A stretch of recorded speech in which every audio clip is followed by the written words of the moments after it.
Good day. This is a video about my fencing system. You might think, fencing, I just buy some and just put it up and everything's fine. That was me like 3 or 4 years ago. But then I realized fencing is complicated.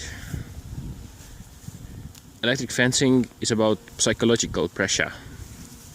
It's a psychological barrier between your sheep and your neighbor's cabbages, for example. So if the psychological barrier is weaker than the temptation for the sheep to eat the cabbages, then you're fucked. One way is to avoid this is to just put the fence a bit further from the cabbage field. As you can see, the trees there's the cabbage field, and the fence is like 20 meters from it, although I could have put it like right next to it, but then the sheep would have seen the cabbages and they would just eat all of them, and my neighbor would be not really pleased with this. I'm just showing you the whole fence, all the white little posts there. That's the fence. With fencing also, the more square it is, the more area it will cover. Ideally, if it's circular, then you get the most amount of space from the least amount of fencing. But since all the plots around here are rectangular in shape, it's not really plausible to use circular paddocks. So I try to use rectangular or square paddocks. And the lines and the posts don't cost that much either. So all of this is about 2 hectares with 500 meters of fencing. And the far corner is behind those trees there. With fencing, you should really buy good posts. I started off buying different kinds of posts. I'm gonna show you one. If you're wondering why there's like two lines of fencing, one here, that's the old fencing. They were in this paddock previously. I have 2 sets of fencing. I could give a lecture about this, but basically if you have 2 sets of fencing, you can put up the second fence at your own leisurely pace without worrying your sheep hitting the neighbor's cabbage paddock or cabbage field. Anyway, so 2 sets of fencing, that's the first.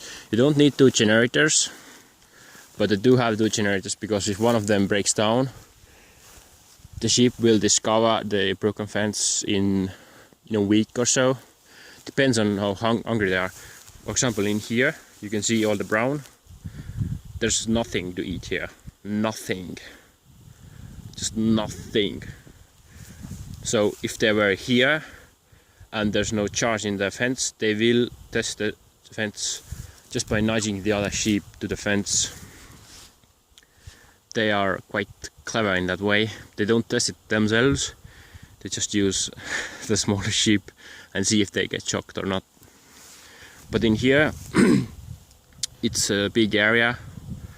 That's another good thing. If it's a big area, they are less likely to be around the edges, test the edges. And there's lots of green stuff here.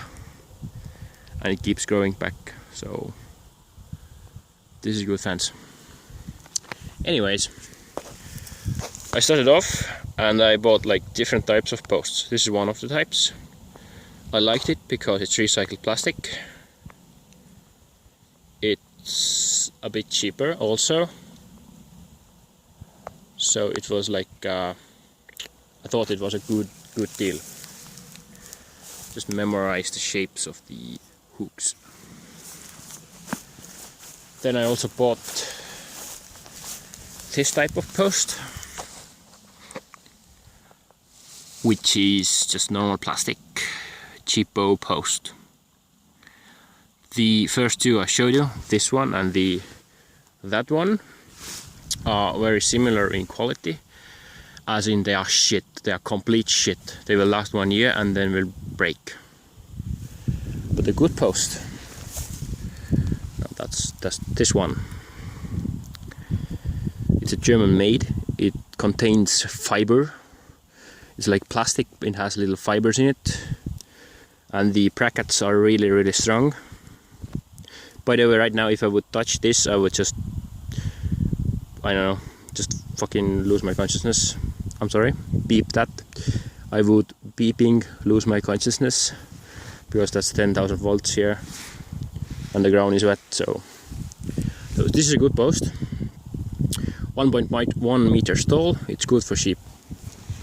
I did buy some taller posts, 1.4 or something meters tall for horse and for cattle, I think, but they are more expensive, and I only need like this height.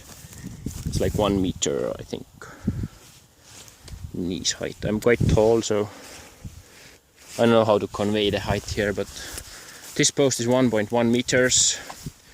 The spacing is equal. Maybe you can see it.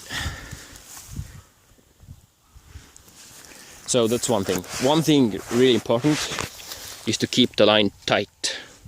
You could play the violin off of this line, even though it's 500 meters.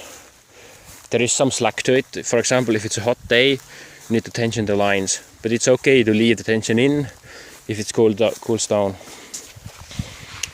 I use polywire. Another thing with polywire is you need to buy the expensive kind. This is 200 kilo strength, really low resistance, which is good. Just like you buy expensive polywire, it lasts longer. You need less of a powerful generator. Everything is better. On the corners I use rebar posts. I just buy normal rebar. I cut it to 1.5 meters lengths. I hammer it to the ground. As you can see, you could actually try 2 meters. It depends on the ground. If it's really soft, like, see all the tension. The post was put in straight and the tension is pulling it. So you might have a line here tensioning, like a line